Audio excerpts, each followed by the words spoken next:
Taste the Daily. Chennai Marina கடற்கரையில் இந்திய விமானப்படையினுடைய 92ஆம் ஆண்டு விழா நிறைவு, 93ஆம் ஆண்டு தொடக்க விழா என்கிற பெயரில் மிகப்பெரிய ஒரு சாகச நிகழ்வுகளை இன்றைக்கு விமானப்படை துறையை சார்ந்தவர்கள், விமானப்படை வீரர்கள் நிகழ்த்தி காட்டியிருக்கிறார்கள். ஆனால் குறிப்பாக மாநில அரசு, ஸ்டாலினின் திமுக அரசு போதிய நடவடிக்கை எடுக்காத காரணமாக இன்றைக்கு 2 பேர் அப்பாவி மக்கள் பரிதாபமாக தற்போது வரை உயிரிழந்திருக்கிறார்கள். சென்னையை அடுத்த பெருங்கலத்தூர் பகுதியைச் சேர்ந்த சீனிவாசன், இவர் வயது 48, குரோம்பேட்டை அரசு மருத்துவமனையில் சிடி ஸ்கேன் எடுக்கக்கூடிய அலுவலகத்தில் சூப்பர்வைசராக பணியாற்றி வருகிறார். ஏற்கனவே இவர் ஓமந்தூரார் அரசு மருத்துவமனையில் பணியாற்றி இருப்பதாக கூறப்படுகிறது. இந்நிலையில் தனது மகளோடு மெரினா கடற்கரையில் நடைபெற்ற வான் சாகசத்தை காணுவதற்காக மகளோடு வந்திருக்கிறார். வந்த அவருக்கு இந்த துயரம் இணைந்திருக்கிறது. கூட்ட நெரிசலில் சிக்கி அவர் மூச்சு திணறல் ஏற்பட்டதாக கூறப்படுகிறது. சம்பவ இடத்திலேயே மயங்கி விழுந்திருக்கிறார். கடுமையான வெயில்.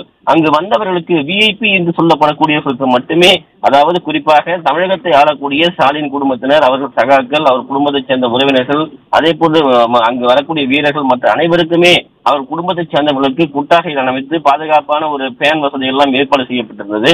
ஆனால் மக்கள் இன்றைக்கு சுமார் 10 லட்சத்துக்கும் மேற்பட்டவர்கள் குவிந்திருப்பதாக கூறப்படுகிறது.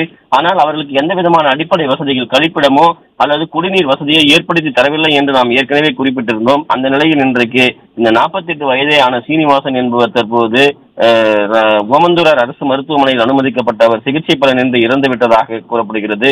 அதே போன்று ராஜீவ்காந்தி அரசு மருத்துவமனையில் திருவொற்றியூரைச் சேர்ந்த கார்த்திகேயன், வயது 34, இவர் மனைவி குழந்தைகளோடு இருசக்கர வாகனத்தில் மெரினா கடற்கரையில் நடைபெற்ற விமானப்படையினுடைய சாகச நிகழ்ச்சிகளை காணுவதற்காக வந்திருக்கிறார். அவருக்கு எப்படி ஒரு சோகம் நிகழும் என்று அந்த குடும்பத்தினர் யாருமே எதிர்பார்த்திருக்க முடியாது. நெஞ்சை பிடித்துக் கொண்டு அவர் வாந்தி எடுத்திருக்கிறார். மருத்துவமனையில் 108 ஆம்புலன்ஸ் மூலமாக கொண்டு வர முயற்சிக்கப்பட்ட போது கடுமையான போக்குவரத்து நெரிசல், கட்டுப்படுத்துவதற்கு காவல்துறையினர் யாரும் இல்லாத ஒரு சோக நிகழ்வில் ஆம்புலன்ஸ் திணறி இருக்கிறது. ராஜீவ்காந்தி அரசு பொது மருத்துவமனையிலேயே அவர் கொண்டு வருகிற வழியிலேயே உயிர் இழந்து விட்டதாக கூறப்படுகிறது. 2 அப்பாவி இளைஞர்களுடைய உயிரானது தற்போது போயிருக்கிறது.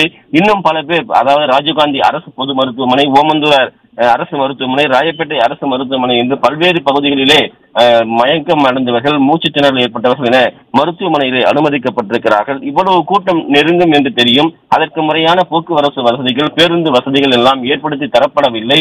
1 மணியிலிருந்து இன்று மாலை வரை சென்னை மாநகரமே முழுமையாக போக்குவரத்து நெரிசல் சம்பத்திருக்கிறது. ஒரு ஆம்புலன்ஸ் கூட செல்ல முடியாத ஒரு சூழ்நிலைக்கும் ஒரு கடுமையான நெருக்கடிக்கும் மக்கள் துயரப்படுத்தி இருக்கிறார்கள். இந்த நிகழ்ச்சி, அதாவது ஞாயிற்றுக்கிழமை தினங்களில் எப்போதுமே போக்குவரத்து கூட்ட நெரிசல் இல்லாமல் இருக்கும். மக்கள் பயணிக்கலாம் என்று கடற்கரைக்கோ சினிமாக்களுக்கோ வெளியிலே செல்லுவார்கள். ஆனால் இன்றைக்கு எங்குமே செல்ல முடியாமல் வீட்டிலேயே முடக்கம் செய்யப்பட்டிருக்கிறது.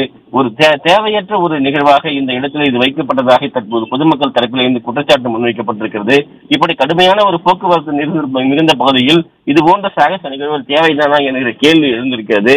தொடர்ந்து இருக்கும் மாநகராட்சி சார்பில் எந்த விதமான ஒரு குப்பை தொட்டிகள் கூட வீசுவதற்கு வைக்கவில்லை. குடிநீர் ஏற்பாடு செய்து தரப்படவில்லை.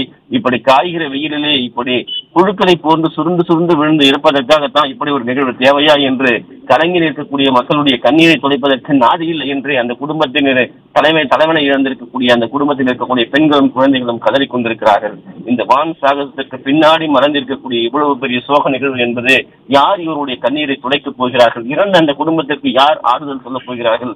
நாதியற்று நாங்கள் நிற்கிறோம் என்று அவர்கள் வேதனையோடு பதிவு செய்திருக்கிறார்கள். குறிப்பாக இப்படிப்பட்ட ஒரு நிகழ்வு நடைபெறுவதற்கு முன்னால் இதெல்லாம் திட்டமிட்டு, குறிப்பாக மெட்ரோ ரயில் எத்தனை ரயில்களை இயக்க வேண்டும், எவ்வளவு நேரத்தில் இயக்க வேண்டும், அதே போன்று பறக்கும் ரயில் எப்படி இயக்க வேண்டும், அரசு பேருந்துகள் எப்படி முறையாக இயக்க வேண்டும், தேவையான அளவுக்கு ஆட்டோக்கள் வந்து செல்வதற்கு என்ன வழி இருக்கிறது, ஆம்புலன்ஸ் தனியாக செல்வதற்கு எப்படிப்பட்ட ஏற்பாடுகளுடன் செய்திருக்கிறோம் என்று இந்த அரசு முழுமையாக தோல்வி அடைந்திருக்கிறது. முழுமையான ஒரு திட்டமிடல் இல்லை.